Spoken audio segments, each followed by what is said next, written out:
It's good morning from me, and it's good afternoon to you, Brian Lim. Thanks for joining here on Yellow Shelf. You are the host of a pretty cool podcast that I've been listening to for about 6 months. Building Pickleball. Welcome. Yeah, thank you. Thank you very much for having me. What's the first episode that you listened to? Look, it was like I was just talking to you off air that my kids came home and they were playing it at school.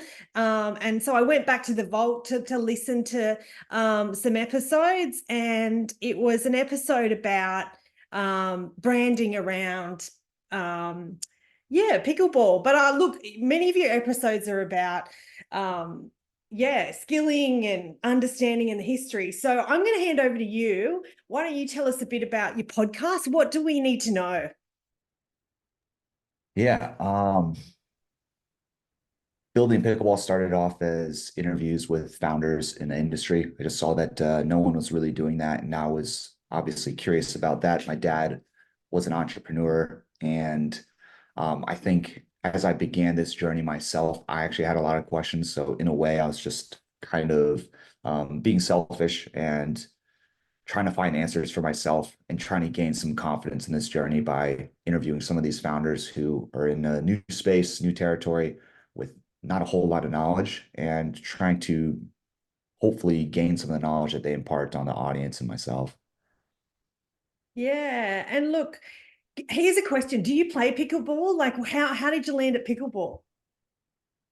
Yeah. I started in 2020. Which is a pretty common story for most people. I think especially right now, but the sport's been around since 1965, but it's always gone through all these waves people have talked about. And I think the latest wave has definitely been the most impactful one. But yeah, I play um, just about every day, play competitively. I just have a competitive background. I used to be an MMA fighter and just love competing. And the social aspect's great too. Like Yeah. I've just met countless people who've, at this age that I'm at, I'm 35. And I think a lot of people for a while were saying that it gets more and more difficult to make friends as you age. Yeah. It's definitely true to a degree. And once I found pickleball, it kind of um, kind of flipped the script on that, which has been really cool. So I'm just extremely grateful for it.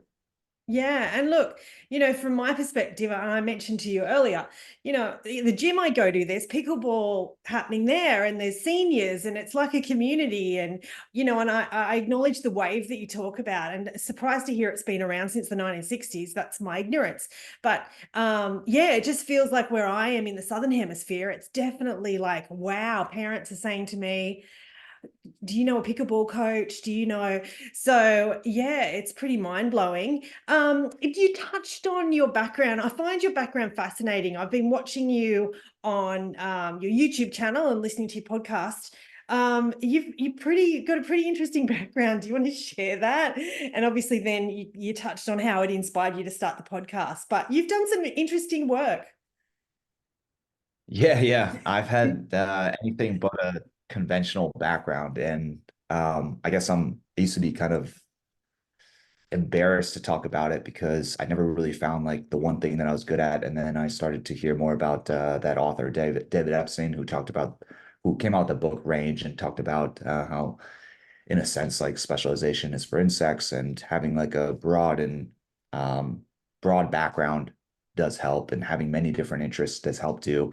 And they've even talked about it in youth sports as well. Like many of the successful athletes have always dabbled in a few different sports, and then they didn't reach specialization until, the age of like 16 or 17. But um, where do I start? I started MMA and Brazilian Jiu-Jitsu in college because I just remember watching the UFC with my brother, watching the Pride fights, and just endlessly curious about it and wanted to give it a shot. So I remember I had like two of my first amateur fights while I was in college, and then I moved back home, was trying to figure out the whole job thing.